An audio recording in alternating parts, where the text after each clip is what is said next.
Start with Ira.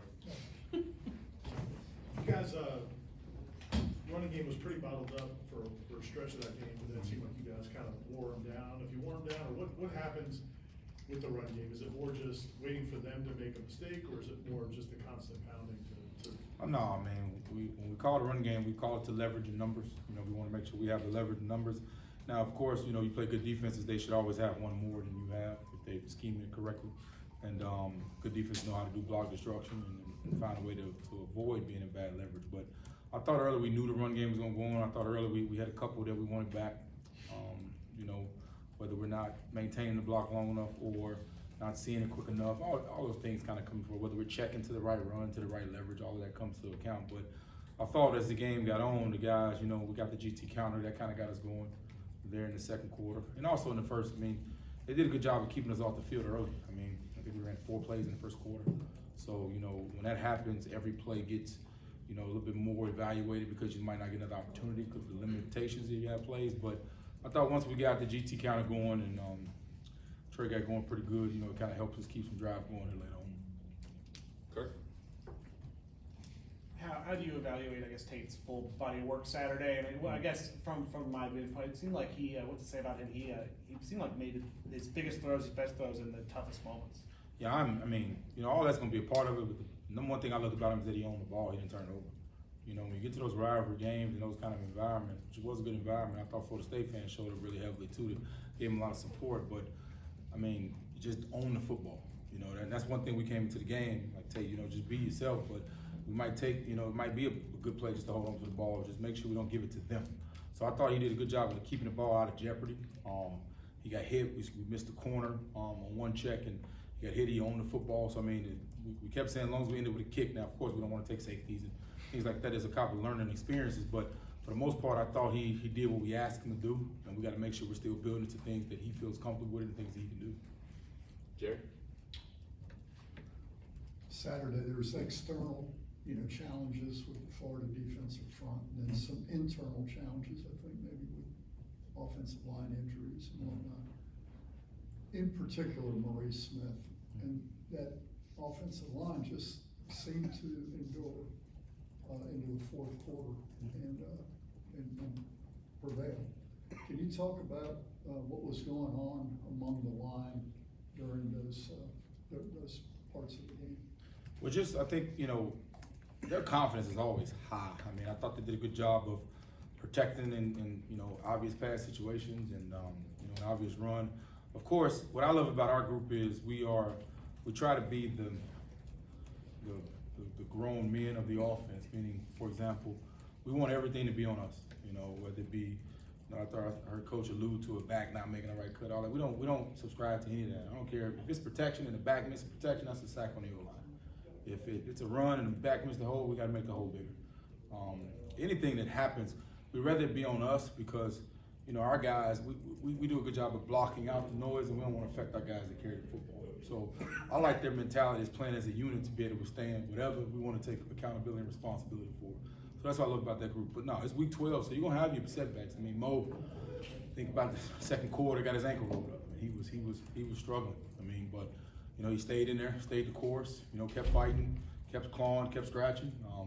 I rotated one guy in. That was Casey. They're late in the game. I thought Keandre came in and did a good job for us. I liked him because of his size and the matchup inside. They had some larger guys that was able to kind of come pay dividend for us at the end of the game. But no, man, that group, what I love about that group is no matter what the circumstance is, and because we used to be, you know, we used to come in here and talk about the small victories and losses. You know, like, hey man, y'all rushed for a lot of yards, and y'all got better and protected well, but we'd lose. So I like the resiliency to, you know, take whatever negativity come for the offense, I want it to come to your line, and also find a way to win games. If it's close in the fourth, I believe in our guys is gonna finish the game. That's Obviously, you guys mentioned, you know, you're gonna have someone else step up each game. Ja'Kai Douglas had that catch in the fourth down, I believe. Mm-hmm. That really clinched that, helped clinch that game. You know, I think it was a scoring drive. So just, you know, how his performance and just how, you know, Keon did. I don't get that one drop in the end zone, and then Johnny Wilson's great game, you know, pretty good game. I gave Ja'Kai a lot of praise because, you know, Ja'Kai's been here since we've been here. And we talk about seize your opportunity. We got a room full of good players, and they all want the football. And, and I told the guys, we see the eyes when, everybody wants more opportunities. But the thing I praised about Jakai was whenever his opportunities came, he's always made the play. Whether it was in the Pittsburgh game, in the Pitt game, when you go back to Miami 2 years ago, when you go back to Notre Dame when we was down there, he caught the up route. You go to 4th and 3, guy draped over him, strong hands, makes the play, gets up and celebrates. He has some good plays in blocking. I mean, Jakai is a weapon in our offense because sometimes he's unaccounted for, and he can make you pay if he is. Johnny, the catch in the red zone when he ran the comeback with Tate, threw a great ball, caught it out of bounds. They reviewed it, he caught the ball. That was a big play in the game. That was a conversion. So, I mean, we got guys that step up when need to be stepped up. Of course, when you operate how we're operating, you got to find a reason. Well, didn't do. Man, our guys, when it's time, they've made plays and they've won games, and I'm really proud of that resolve, the discipline they showed, just to find a way to win, and all the things we're instilling in them to find ways to win games, especially in rival games, man. Johnny, Jakai, Trey, LT had a good run on the GT counter. I mean, I was proud of just our ways of not being rattled, keeping the same eyes throughout the game, and finding a way to make sure we come out there with a win. Jordan? Coach Norvell alluded to this a little bit earlier, the delay of game penalties. Can you talk about who's supposed to be watching the play clock and then why that kind of showed up a little bit on Saturday? We take responsibility as the coaching staff. We don't put that on them. That's on us to make sure whatever information we're giving them, they can operate at a high speed. And if we are getting those, that means we're not giving them enough time to do what we ask them to do. So we put that on us, not much on them. So we got to do a better job of making sure they're giving adequate information and they understand what the play clock is at the start, whether it be 25 or 40, where the play clocks are, all these different kind of things. But, we got to do a better job of making sure they understand the urgency that it takes when you first taking the field on a P and 10. Corey? You mentioned the play on the corner blitz that Tate got sacked. Mhm. Number one, that could be a game-changing play. You guys had one against Clemson where it turns into a Absolutely. touchdown. I mean, everything was on the line right there for him to hold on to the ball, number one. And also, it seemed to me, it was very well disguised. Is that a quarterback's fault at all for not seeing that, or the line not rotating over to see that, or is that just a really well-designed blitz? Yeah, it was an RPO. It was a run play. It was a run with an RPO tag where you read one side of the field. They didn't show it. He did a good job disguising it. So good call by them, a good way to hold it. We have an answer for it, but to be honest, I don't think we gave him the tools to expect it because out of that formation we didn't expect it. So, of course, anytime the quarterback hit, the O-line will take responsibility for it, but it was a run play. We were blocking a run and not necessarily looking for the corner. But in the end, we got to get, like I said in the beginning, we have to give him the true negatives that could happen throughout his Tate Gaines experience. But no, man, we took responsibility for that because we had him reading a side for an RPO and they brought the guy from the other side. So we got to design that better. We got to protect him because you're playing with a guy who's, it's some new stuff for him. Now, I've seen him operate that, and I'm not worried about the correction once he saw it. I'm not worried about it hitting again. But that was a good learning experience, for not only Tate, but us saying, all right, what situations are we putting him in to make sure there's not a catastrophic play? But him owning the football in that moment was probably one of the biggest plays of the game, and the negative I hear, but like him making sure he held onto that football probably, guaranteed us a victory. Ira? It's easy for us or fans to talk about players being disciplined when there's chances for things to kind of extracurricular activities before or after plays.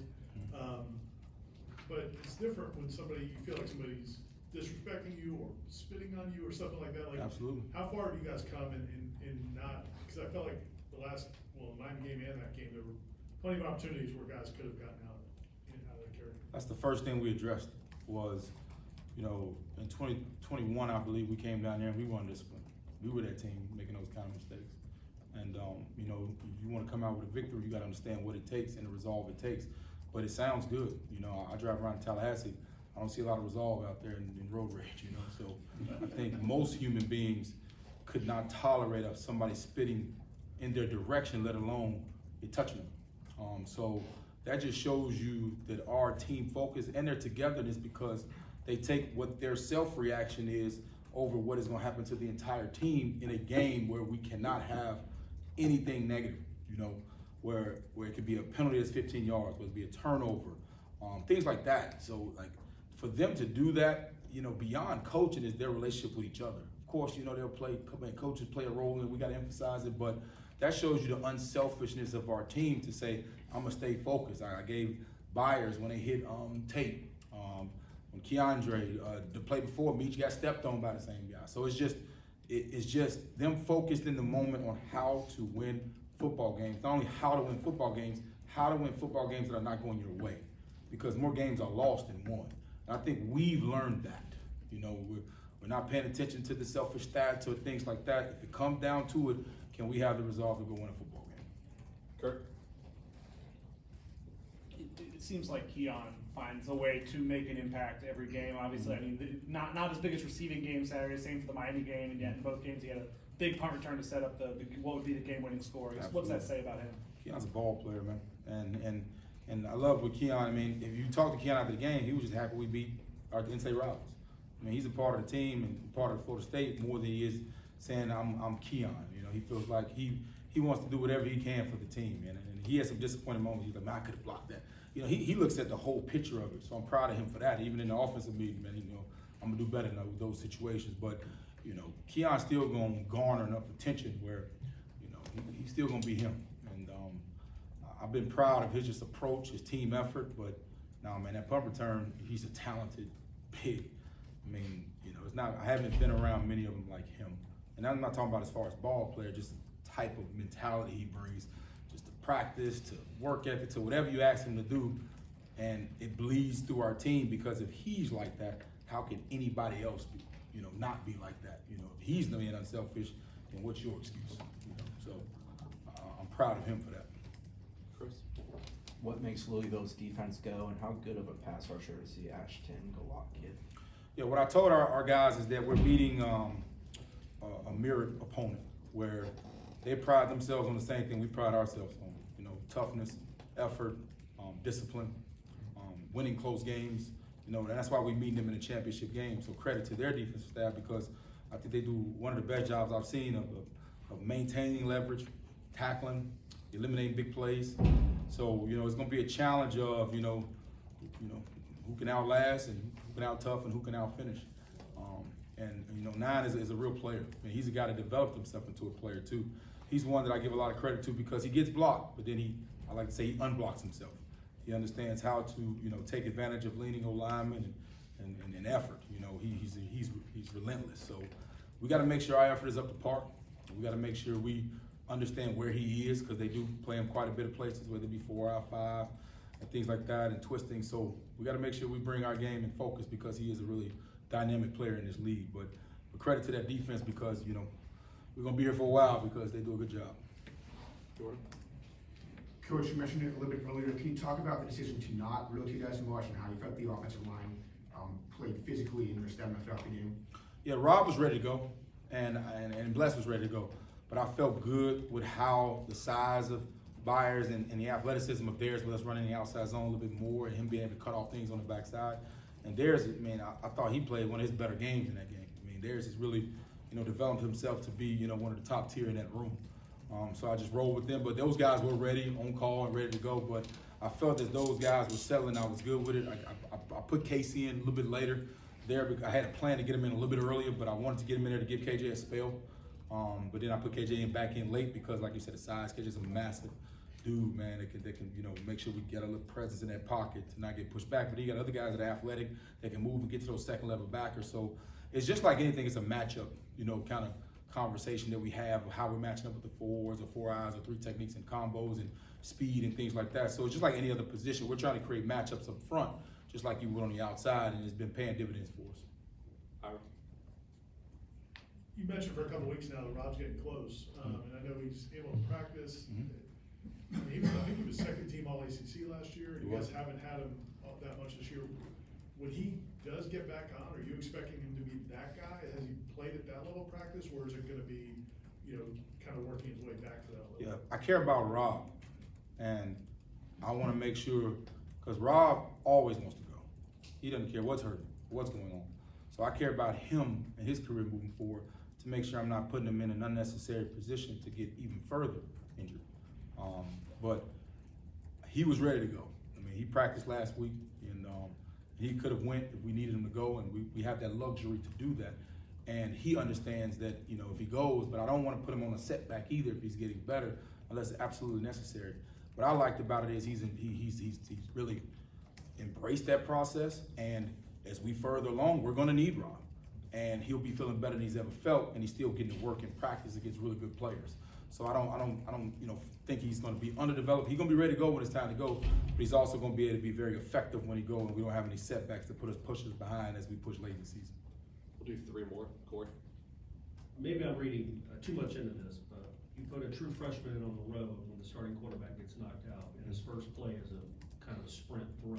I guess, what does that say about y'all's confidence in him, in who he is and who he could be, to even think about calling a play like that in that moment, not being worried about the end result? I give Brock some credit because, you know, that was something he saw that he got to because he wanted to take advantage of something that he saw.